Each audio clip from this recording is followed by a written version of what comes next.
आजच्या कार्यक्रमाचे अध्यक्ष आणि त्या वर्गामध्ये उपस्थित सर्व उपासिका बंधू भगिनी, आजचा दिवस वैशाख पौर्णिमेपासूनचा दुसरा दिवस आहे. आर्य आषाढ मोठा दिवस. आपल्याला माहिती आहे बौद्धांच्या जीवनामध्ये वैशाख पौर्णिमेपासून आपल्या जीवनाची सुरुवात होते. वैशाख पौर्णिमेचा पहिला दिवस आणि आजचा दुसरा दिवस आहे. आर्य आषाढ मोठा दिवस आजचा दुसरा दिवस. या दिवसाचं महत्त्व आपल्याला सांगू इच्छितो. सर्वप्रथम आर्य आषाढ वर्णाचा जो उल्लेख केला आहे भगवान बुद्धाने, तो आहे सुत्त निपात या नावाच्या ग्रंथामध्ये धम्मिक. या धम्मिक सूत्राचं हिंदी भाषेतून आता आपल्या उपासिका शारदा या ग्रंथावर म्हणून आपल्या सर्वांना विनंती आहे.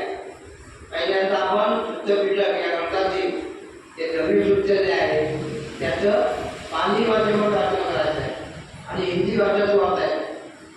पण आपल्याला आजच्या वर्गामध्ये दोन पुरुषार्थ करायचे. एक म्हणजे पाली भाषेचा अभ्यास, दुसरं तुकाचा उपदेश. तुकाचा उपदेश हा मूळ पाली भाषेमध्ये. पाली भाषा अवगत असणे गरजेचं आहे, जेणेकरून तुकाचा उपदेश जो आहे तो जरी भाषांतरी असला मराठीमध्ये, इंग्रजीमध्ये, हिंदीमध्ये, तरी आपल्याला पुढचा उद्देश मूळ पाली भाषेमध्ये समजला तर आपण थोडंसं काळजीपूर्वक निश्चित राहू की जेणेकरून तुझाने काय केलं. आपण जा आपल्याला काय म्हणता येईल, बुद्धेन दुःख अंतपुरा अंतपुना. हा जो बोध होत आहे तो तुझाने काय केला आहे तर या ठिकाणी पुस्तकाच्या बुद्धेनं दुःख अंतपुना. माणूस माझ्या जीवनामध्ये दुःख आहे, नाना प्रकारचं दुःख आहे.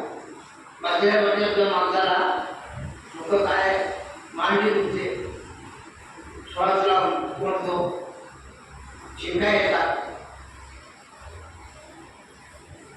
माणसाला चालताना दम लागतो. हे जे सगळे विकार आहेत हे माणसाच्या मनावर अवलंबून आहे. म्हणून बुद्धाने हे आर्य आचार उपक्रम प्रोत्साहित आहे. याला काय म्हणता येईल, दुःख अंतपुना, म्हणजे दुःखावर गुणकारी कौशल आहे. आर्य आचार उपक्रम म्हणजे काय आहे तर माणसाच्या जीवनामध्ये दुःख जे आहे ते दुःख नाना प्रकारचे आहे.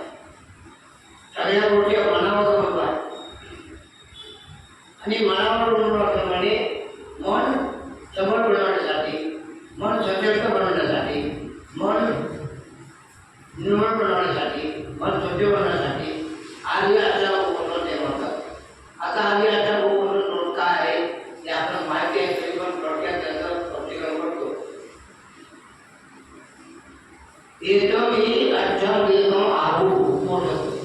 एकदम ही अच्चांगिक आहू म्हणजे म्हणतात. अच्चांगिक म्हणजे 8 अंगाने युक्त, त्याला उपक्रम म्हणतात. 8 नियमाने युक्त असलेले जे नियम व्रत आहे त्याला उपक्रम असं म्हणतात. समजून घ्यायचा कशाला उपक्रम म्हणतात. 8 नियम ज्याच्यामध्ये आहे ते व्रत जे आहे त्याला आपल्याला वेगळं आहे. तर या 8 नियमाचं थोडक्यात आपल्याला माहिती सांगू इच्छितो. पहिला नियम आहे पानाची पाता वेळ. दुसरा नियम आहे अभिन्न दाना वेळ. तिसरा नियम आहे अब्रह्मचर्या वेळ. चौथा नियम काय, मुसावादा वेळ.